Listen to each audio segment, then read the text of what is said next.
As I turn that on.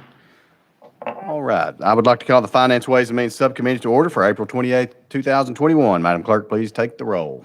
Representatives Baum, Camper, Freeman, Gant, Hawk, Hazelwood, Lynn, Ogles, Todd, Whitson, Williams, Wendell, Chairman Hicks. Here. You have a quorum. Thank you very much. Members, any announcements or personal orders before we begin today? Seeing none, we have the appropriations calendar up today. The first item is the appropriations bill, which will include the legislative amendment to the budget. And just some things to note, the document for the legislative amendment will be posted on dashboard for members and on the General Assembly website for the public. For those that are accessing the document on the General Assembly website, please refer to the House Committees tab, which includes a proposed amendments button. So any questions from the committee on that? Seeing none, we are now on item number 1. Item number 1 is House Bill 1153 by Chair Lady Hazelwood. You have a motion and a second. You're recognized on House Bill 1153. Looks like, Chair Lady, we have an amendment drafting code 7834. Is that correct? That is correct, Mr. Chairman. We have a motion and a second on the amendment. Any discussion on the amendment? Seeing none, we're now voting on the amendment. All those in favor say aye. All those opposed, no. The ayes have it. Amendment 1 goes on. We're on amendment number 2, drafting code 4242. Is there a motion on the amendment? We have a motion and a second. Chair Lady Hazelwood, you're recognized on the amendment. Any discussion on the amendment? Members, let me back up. We're going to get these amendments on, then talk about the bill. I don't know why I've directed to Chair Lady Hazelwood, but we'll get going here in just a second. All right, so any discussion? Seeing none, we're now voting on amendment drafting code 4242. All those in favor say aye. All those opposed, no. The ayes have it. Amendment 2 goes on. That brings us to amendment number 3, drafting code 4567. We have a motion and a second. Any discussion? Seeing none, we're now voting on amendment 4567 going on House Bill 1153. All those in favor say aye. All those opposed, no. The ayes have it. We are back on the bill as amended, and you are recognized, Chair Lady Hazelwood. Thank you, Mr. Chairman. And as you said, this is the budget bill. We have numerous sections, and we can, I think everyone, as you mentioned, has access to a copy of the bill online. So I'll just hit the highlights. The amendments that we've just put on adds section 58. There's additions to the budget. Those are additional appropriations, departmental revenue, and positions. 59 is legislation, and those are where you'll find funding for new proposals from the legislature. Section 60 is the base and cost increase reductions, and there's where you'll find things that have changed from the previous base budget and the cost increases that are now recommended to be reduced. And section 61 is additional proposed supplemental appropriations. 62 is capital outlay provisions, and that recommends the supplemental new. And then where we, in some places, we added new capital expenditures, and other places we reduced those. So that's where you'll find that. We have capital outlay and major maintenance in section 2, and there's earmarked funds that are carried forward in general services capital planning budget for 2 ongoing projects. And if you'll recall, we have a significant investment in deferred maintenance in this budget. Departmental revenues, there's corrects the departmental budget total, and we have earmarked appropriations in section 7. Section 9 is just where we have some sufficient appropriations from the departmental revenues. We have 2 new items there for merchandise sales at the Department of Ag Spaces and donations to the Department of Education Commission on Education Recovery and Innovation. Section 13 is the Board of Claims, Property Insurance and Risk Management. That's where we transfer appropriations from the state treasurer to a new state captive insurance company. I believe, Chairman Hicks, that might have been your bill. Section 29 deals with higher ed. That's capital outlay from school bonds and institutional sources, and it also has the list of additional capital outlay projects. Those are UT, in both the UT and TBR systems, as well as the LGIs, the locally governed institutions, the 4-year schools. And section 29 also has authorizes transfer of the balance of a closed scholarship program to TSAC reserves, and it declares legislative intent for UT to acquire and assume operations of Martin Methodist College. That's something that's received a great deal of conversation in this committee and in others.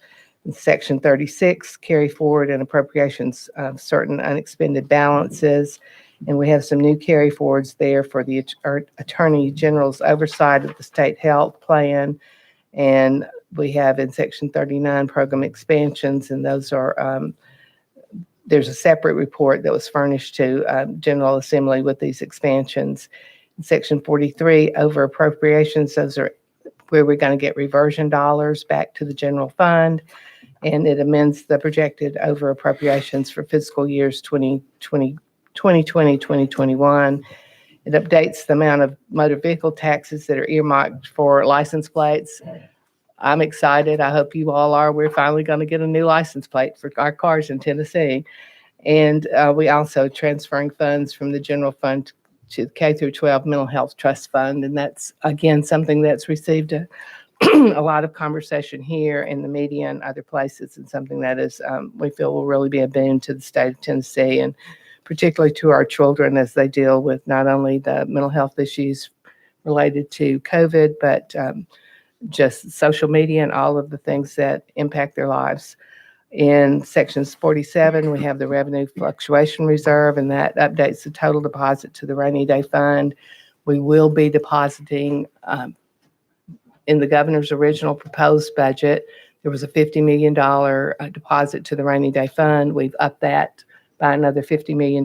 We will be depositing $100 million into that rainy day fund, the state's savings account. So with that, Mr. Chairman. All right, Chair Lady, thank you for that very thorough description. Members, you've heard the description of House Bill 1153 as amended. Any discussion? Leader Camper. Thank you, Madam Chair, for your brief discussion on the proposed bill and the amendments to it. I have a question on some of the adjustments to the governor's budget proposed amendment. In the schedule, it appears that the broadband grants has been reduced and the grants to local government have been reduced. Can you talk about those, or talk about the philosophy of reducing those, and kind of explain to us what's happening with that? Chair Lady Hazelwood.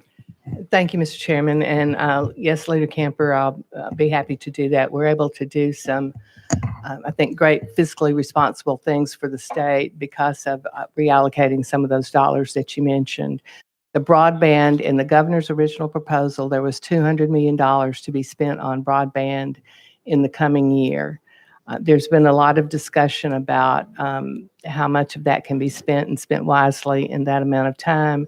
There's also the issue of the, since the governor's proposal, and I think it's worth noting, that's one of the reasons for some of the major changes in this budget. Since the governor's original proposal, there have been allocations in very large sums of money from the federal government that will be coming into the state. Some of those allocations can be used for things that we were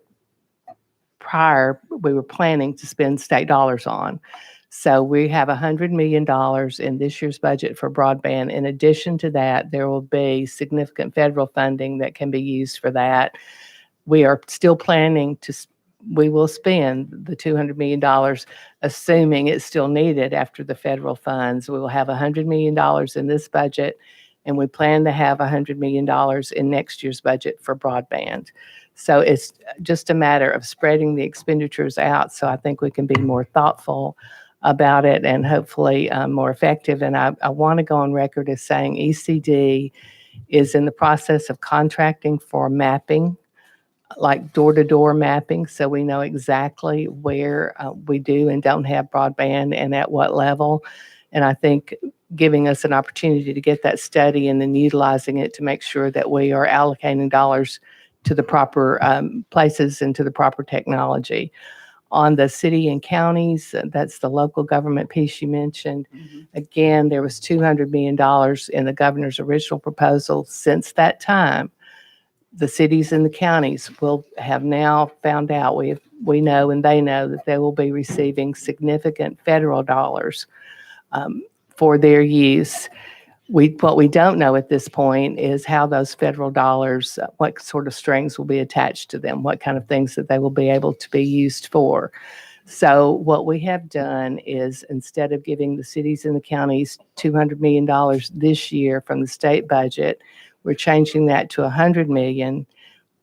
We're going to give it to them right away in July, and we will have no strings on our dollars. So they can use those for the things that the federal dollars cannot be utilized for. They'll have access to them right away. The governor's proposal is going to hold those dollars until January, and there were going to be some strings attached. So we've cut the strings, and we've allocated the monies to them as soon as the next year's budget kicks in. Again, the plan will be, if needed, depending again on the federal dollars that come down and how they can be used, the plan would be that in next year's budget, we would do $100 million again for local governments, cities and counties. As a cheap person and someone who is concerned about the state's frugal, thank you, that's a much better word, thank you. One of the things I would like to go on record, again, a concern that I have, I don't want our cities and counties to become dependent on these dollars from the state. We have provided those monies last year. We're providing them this year. We're talking about providing them next year. But it's something that we need to make sure that local governments understand these dollars are to be used for non-recurring expenses. They are not to be used for recurring expenses. And because the state, we're not going to always be in this position to have such large asks. So just a word of caution to those who are going to be receiving the checks. So did that answer your question, Leader Camper? Thank you, Chair Lady. Leader Camper. It did. And Madam Chair, I understand your concern of wanting to be frugal, but we've also come through a pandemic. So I think, I'm not saying that, the locals are going to become dependent on these funds. And I understand your rationale a little more now, but we did just come through a pandemic and still on the road to recovery from that. So I would hope that that $100 million is held in abeyance, as I'm hearing what you're saying, that if it is still a need next year, those funds will still be made available if we found ourselves in a situation where they may still need to have access to those dollars. Is that what I think I heard you say about the cities and counties? Chair Lady Hazelwood. Exactly, Leader Camper. The plan is to have those dollars available for the cities and the counties next year. Again, that would be dependent on how much funding they have received from the feds and from the federal government, and how much, what their remaining needs might be in terms of, how those federal dollars what buckets and boxes, what constraints were put upon them. But our plan would be, again, my only other comment was that if we do that, that will be 3 years that we have put that sort of money into cities and counties. And I just want to raise my hand and raise the flag and say, this has been 3 years, but it's not an ongoing process. So none of these monies need to be put into recurring buckets in local governments. And I would say, we're going to hear from the comptroller later today, but I'm told some of our cities and some of our counties, the amount of money that it's coming down from the federal government, there's a cap. As I understand it, they can only receive 75% of their annual budget, but many of our cities and counties are receiving that kind of money. So again, what we all want to be sure is that the monies that are coming in from whatever sources, from the state, from the federal government, from our own sales tax revenues and other revenues, we just want to make sure that we use those in the way that best positions the state going forward. Leader Camper. Thank you. I appreciate that, Madam Chair. And there was also a reduction on the sales tax holiday. Now, does that include both for food and the restaurants that we cut it in half? That is correct. There's now a $50 million sales tax holiday for, I believe it's going to be split 75% for restaurants. Again, Okay. what we're attempting to do is to help those businesses that have been hardest hit by the pandemic. And I think restaurants and tourism are, definitely fit that category. So 75% of that 50 million will be going towards sales tax relief related to restaurants. The other 25% will be on food. In addition to that, there's some legislation that will be moving through that will, we will have a 1-year moratorium on sales tax on gun safes and safety equipment like gun locks, small safes, whatever. For this coming fiscal year, we will have a sales tax relief on that, and the locals will be held harmless on all of these sales tax holiday type things. Leader Camper. Thank you. Thank you, Madam Chair, for that explanation. And one other question that has to do with the original base budget as proposed before the amendment in section 35, item 11. There's a section in this in the base budget that I hadn't seen this language before, so I'm curious if you have any idea what your thoughts are on it. It says for non-public education choice programs, a reallocation of funds between the Department of Education and miscellaneous appropriations is authorized. The Commissioner of Finance and Administration is further authorized to adjust departmental revenues as may be required. So I'm wondering, are we authorizing funds that was appropriated a couple years back for the Ed Choice program, which was, was a lawsuit filed and it was caught up in a lawsuit and all that. Are we now authorizing the department to reallocate those funds both in and out of that money and do some miscellaneous appropriations that may or may not come back before this body? Are you familiar with this portion of it? Or is it someone from the department or somebody can talk about that particular line item in the budget? Chair Lady Hazelwood. Leader Camper, I'm going to have to refer to my brain trust because right off the top of my head, I'm not familiar with that item. So if you That's will fine. just give me a minute. Yes, ma'am.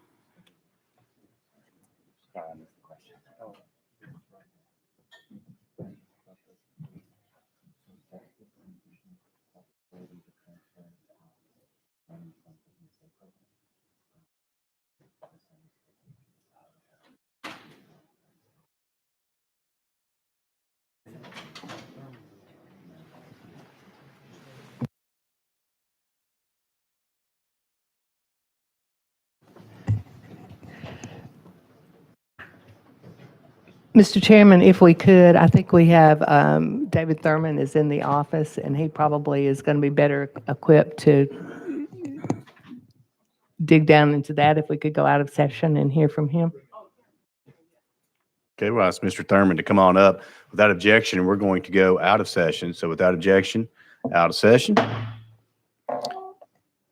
And Mr. Thurman, you know the drill, certainly, so.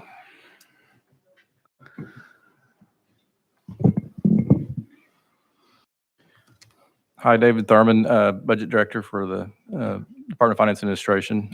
Could you repeat the section that you're looking at?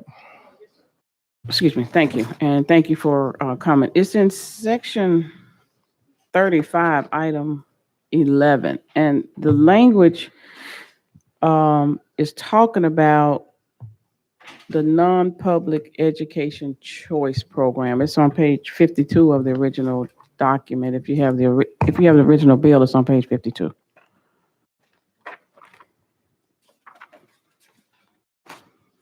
I'm 90. Sorry. 3511? Yes.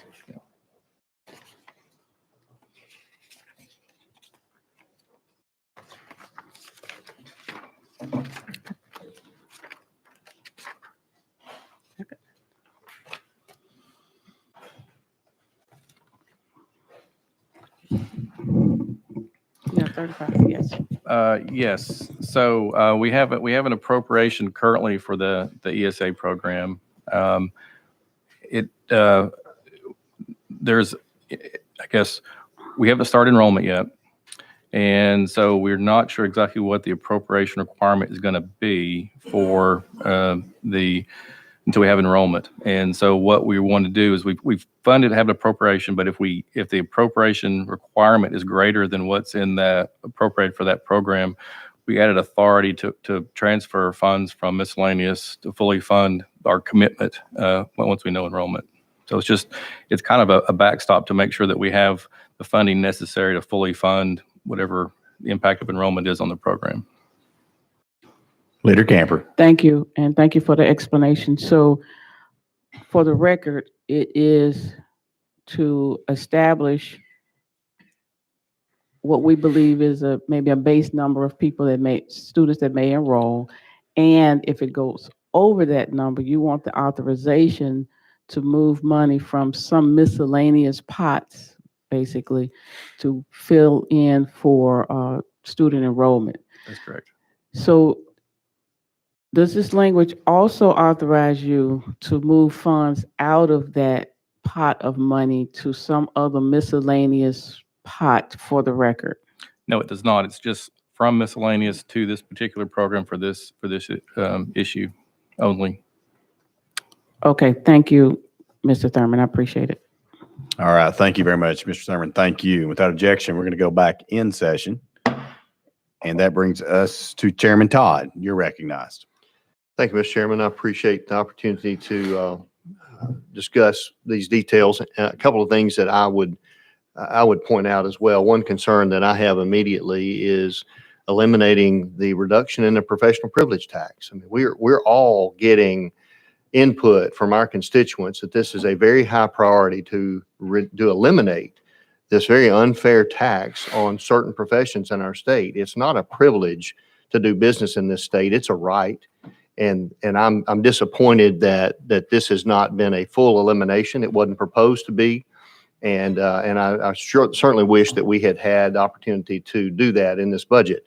The other point I want to make is I'm actually glad to see the reduction in the broadband grant.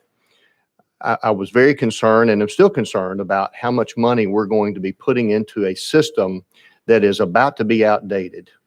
Most in this General Assembly do not realize what we're about to see in this state, and that's going to be 100% coverage for broadband, internet, and with the speeds similar to and soon to exceed what fiber can provide.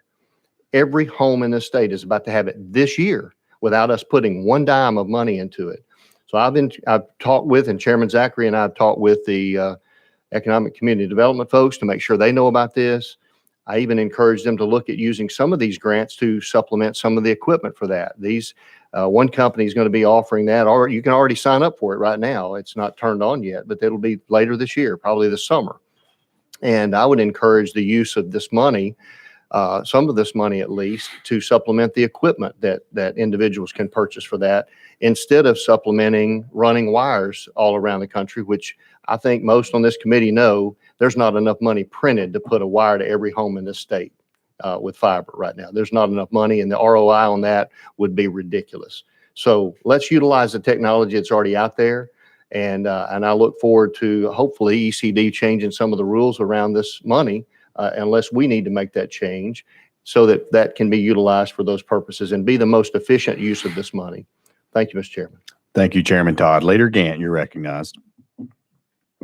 Thank you, Mr. Chairman. I want to kind of echo a little bit about what my colleague, Representative Todd, was mentioning about the professional privilege tax. And I just want to make a statement that I look forward to working with our speaker and the governor over the summer.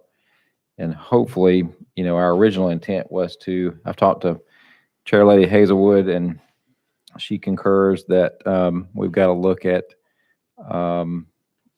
being more effective in what we're doing with the professional privilege tax instead of, these smaller amounts. And, we've got to do it in the right way that justifies the taxpayers. But I do look forward to working on that this summer along with Chris Todd and, pushing to eliminate the professional privilege tax in a complete repeal that makes sense. So thank you, Mr. Chairman.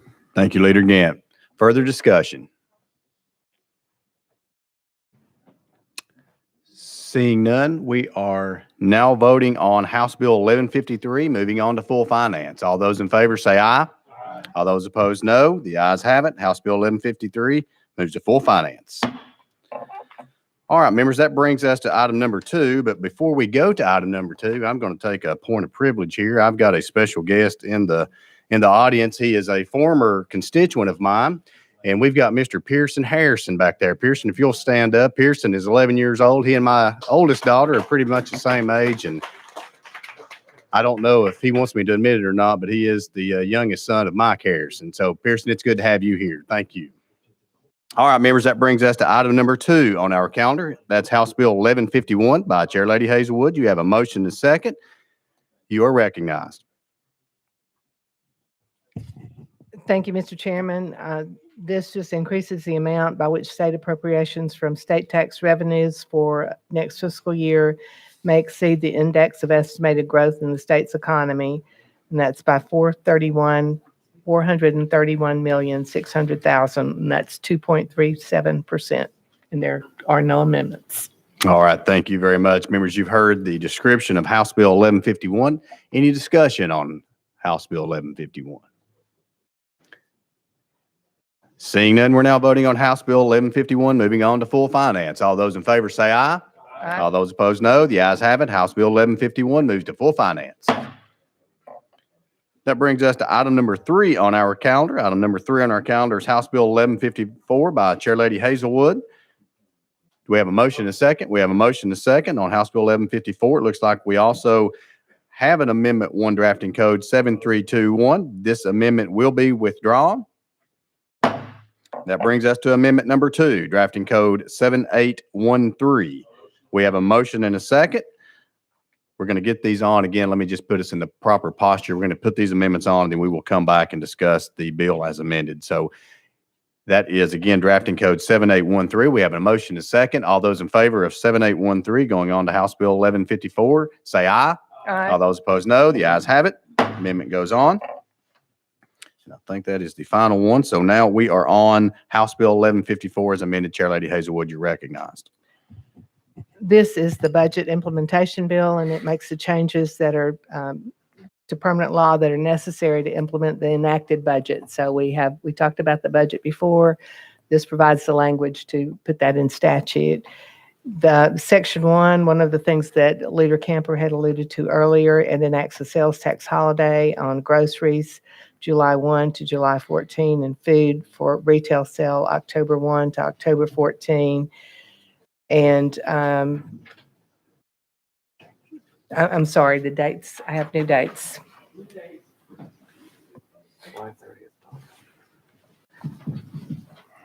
Okay, the retail sale of food and food ingredients is for 1 week, and it's between Friday, July 30th and Thursday, August the 5th. And prepared food are the same dates. So, and those will be a week each. All right. Thank you, Chair Lady. Members, you've heard the description of House Bill 1154. Any discussion? Question has been called on the bill. Yeah, we're on the bill. Question's been called on the bill. Any objection to the calling of the question? Hearing none, seeing none, we're now voting on House Bill 1154, moving on to full finance. All those in favor say aye. All those opposed, no. The ayes have it. House Bill 1154 to full finance. Brings us to item number 4. Item number 4 on our calendar is House Bill 1152 by Chair Lady Hazelwood. Is there a motion to second? We have a motion to second. Chair Lady, you are recognized for House Bill 1152. Thank you, Mr. Chairman. This is just a bill. We pass it every year. It authorizes the state to issue and sell bonds up to $126 million. We don't have any plans in this budget to do so, but this is backup should the bottom fall out, should there something happen that we need to do this. This will allow the state to issue bonds up to that level. With that explanation, Mr. Chairman, I would renew the motion. All right, thank you very much. Members, any discussion on House Bill 1152? Chairman Hawk, you're recognized. Thank you, Mr. Chairman and members, and Chair Lady Hazelwood, thank you very much. I go back to where we were this time last year and know that we did have to dip in and had to issue some bonds last year.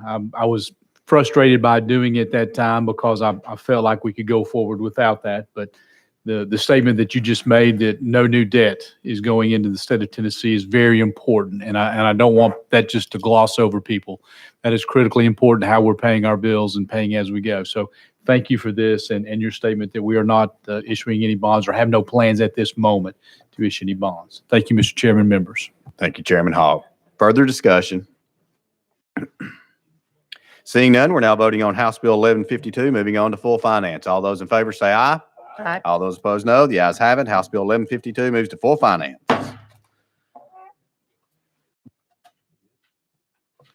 All right, members, that completes our calendar for today. The appropriations calendar will be considered in the full finance committee immediately following this meeting. So do we have any further business coming before the committee? I see none, so we stand in recess.